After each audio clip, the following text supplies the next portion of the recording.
Hey there, welcome back to the channel everyone. Today we're diving into the fascinating topic of 144,000. The Pathinga. 144,000 nadis are like this incredible web of energy channels that flow throughout your body. Think of nadis as energy points similar to tree roots, connecting everything and keeping your energy balanced and harmonious. It's fascinating how these channels can influence your overall well-being. And have you ever noticed how often the number 144,000 pops up in spiritual discussions? What do you think it all means? It pops up in some truly fascinating places, from ancient spiritual texts to modern New Age thought, and even in the Bible.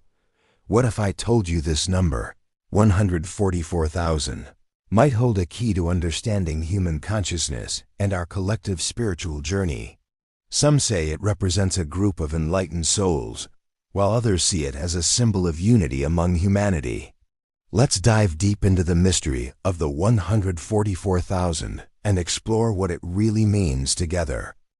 First, let's travel to the world of yoga. In yogic philosophy, our bodies aren't just flesh and bone. We have a subtle energy body, a complex network of channels called nadis. Think of them like spiritual highways for our life force energy, or prana. Now most traditional yogic texts, like the Hatha Yoga Pradipika, mention there are 72,000 of these nadis. This is a vast, intricate system that keeps our life force flowing.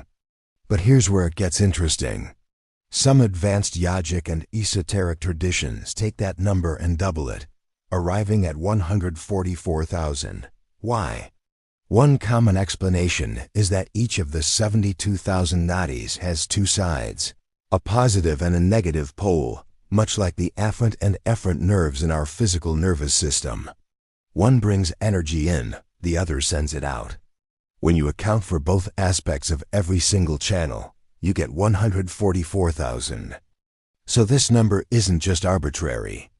It represents the total, complete energetic circuitry of a human being. In these traditions, spiritual progress isn't just about believing something. It's about actively purifying these 144,000 channels.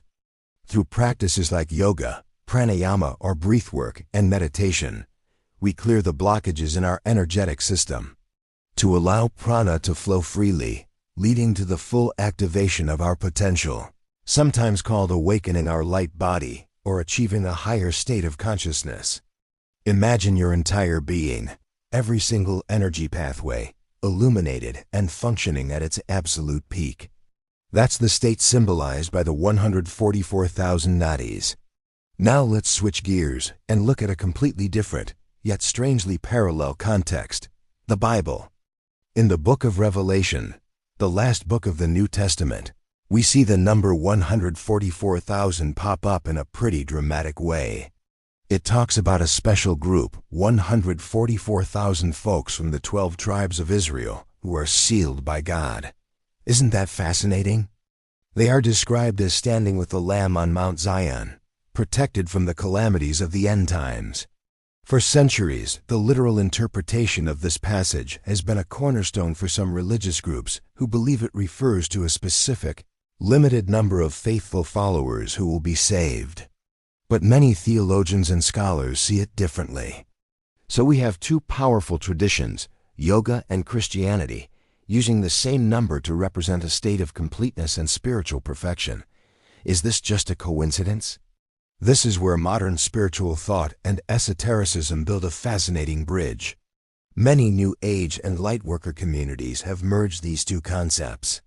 They propose that the biblical 144,000 isn't just about a specific religious group. Instead, it's a symbolic representation of a collective of highly evolved souls, or lightworkers, destined to help humanity ascend to a higher level of consciousness. In this blended view, the 144,000 are individuals who have done the inner work. They have purified and activated their own 144,000 nadis. They have achieved a state of spiritual awakening and embody a high vibrational frequency. They aren't chosen by an external force in a way that excludes others. Rather, They are the ones who have chosen to undertake the difficult path of self-realization to anchor a new consciousness on earth. According to this belief, the 144,000 aren't just a fixed group hanging out in one spot. They're like the trailblazers, the first wave of souls waking up to a whole new reality. Their mission? To create this incredible energetic grid that wraps around our planet. By radiating a high vibe of love, light, and wisdom, they help to spark a resonant field that makes it way easier for everyone else to wake up too. Think of them as energetic tuning forks, resonating with harmony and helping to tune the collective consciousness. Isn't that just fascinating? When they really vibrate at their true frequency, it's like they're helping everyone else tap into their own higher potential, right? This whole idea flips the script on what salvation means. It's not just something that happens to you out there. It's something that unfolds within you. Think of it this way. Being sealed by God is all about activating your divine blueprint, basically unlocking your full energetic potential. It's like going through an inner spiritual makeover, transforming your whole energetic system. Imagine purifying all those 144,000 nadis, like giving your spirit a fresh start. How cool is that? The beauty of this perspective is that it's inclusive. It suggests that this potential for awakening lies within every single one of us. The 144,000 are like the trailblazers, you know. They're the ones who really embody this amazing potential to light the path for everyone else. Their awakening isn't just a personal journey. It's about lifting up all of humanity and even our beautiful planet. Think about it, when they shine, it inspires others to wake up too, creating a ripple effect that can change everything for the better. It's like they're setting the stage for a massive transformation, encouraging everyone to join in and embrace their own light. Isn't that a powerful thought? They create this awesome collective consciousness, right? It's like this powerful wave of enlightened energy that can really shift things in our world. Imagine all of us coming together, sharing ideas and vibes, pushing for peace and understanding. So what does this mean for you and me right here, right now? It's about tapping into that energy, connecting with others, and making small changes in our lives that ripple out. Every little action counts. Whether it's lending a hand to a neighbor or just spreading kindness online, we can be part of this shift. Let's embrace it together. No matter if you're looking at the 144,000 from the perspective of yogic science, biblical prophecy, or even modern esotericism, there's this incredible message we can all tap into. It's all about the immense potential that lies within us. Think about it. Each one of us has this complex system of energy and consciousness, just waiting to be explored and awakened. It's like having a treasure chest inside you, full of unique gifts and talents. Imagine what could happen if we all started to unlock that potential. Wouldn't the world be a more vibrant place? So why not dive deep and see what amazing things you can discover within yourself? It really encourages us to take a good look inside ourselves, you know. Whether it's through prayer, meditation, yoga, or just some quiet time for self-reflection, we've got to clear those energetic pathways. Think about it, when we raise our own vibe, we're not just living. We're thriving from a place of love and authenticity. It's like tuning an instrument to play the sweetest music.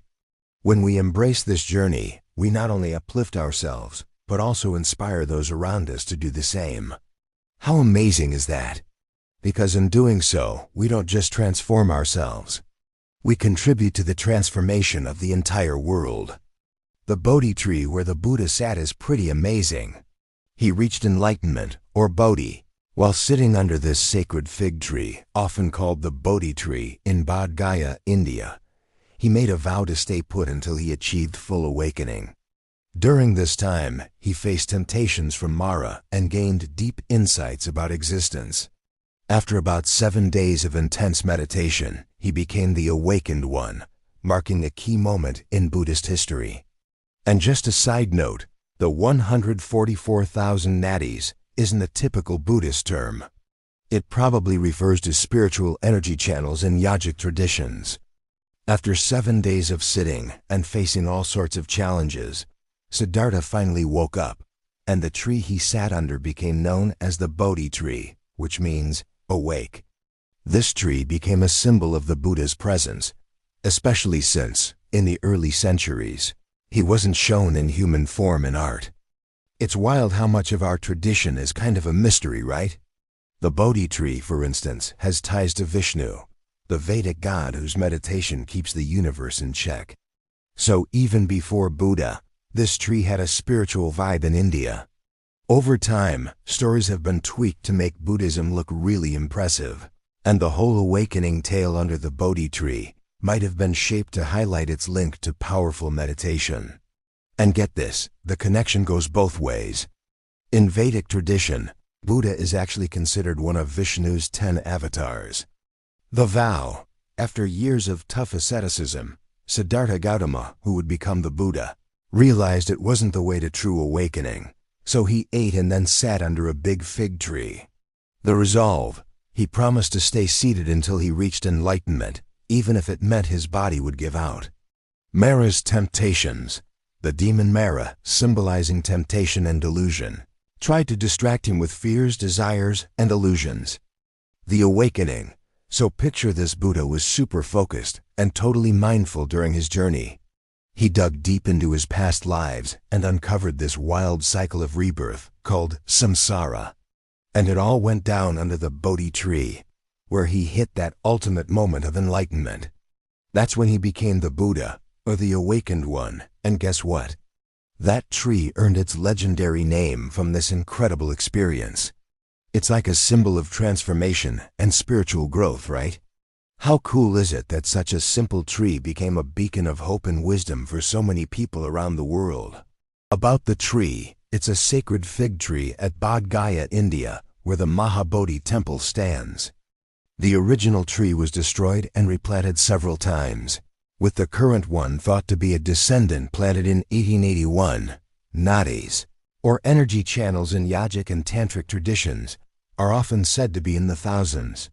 While the Buddha's enlightenment involved deep internal energies and yogic practices, the number 144,000 pops up more in tantric texts about this subtle body, not directly linked to the main Bodhi tree story, but still tied to inner spiritual growth. The journey of the 144,000 isn't just about waiting around for a chosen few to swoop in and save the day.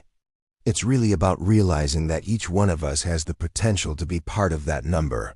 We're all called to be light workers, you know? Think about it, every small act of kindness, every moment we choose to spread love and positivity, that's us stepping into our power. Whether it's helping a neighbor or just sharing a smile with a stranger, those little things matter. So let's embrace our roles as the awakened ones in our own lives and inspire others to do the same. The number 144,000 is super intriguing, right? It's not just a random figure. It pops up in various cultures and religions, symbolizing something really profound. Think of it as a reminder of our divine blueprint and spiritual wholeness. It's like a beacon of hope, showing us that a new way of thinking is on the horizon. This isn't just about a select few. It's all about everyone waking up together. Imagine communities coming together, sharing their unique perspectives, and creating a brighter future for all. It's a call for unity and collective consciousness that we all can vibe with. What do you think? Is this number a literal count, a beautiful symbol, or a roadmap for human evolution? I'd absolutely love to hear what you think, so don't hold back. Drop your thoughts in the comments below. Seriously, your insights mean the world to me, and they really help shape our conversations. Thanks a ton for being part of this amazing journey as we explore such cool ideas together. If this really struck a chord with you, make sure to hit that like button, subscribe, and tap that bell icon so you don't miss out on our next adventure. We're diving deep into the incredible mysteries of consciousness. Until next time, keep questioning everything and stay curious.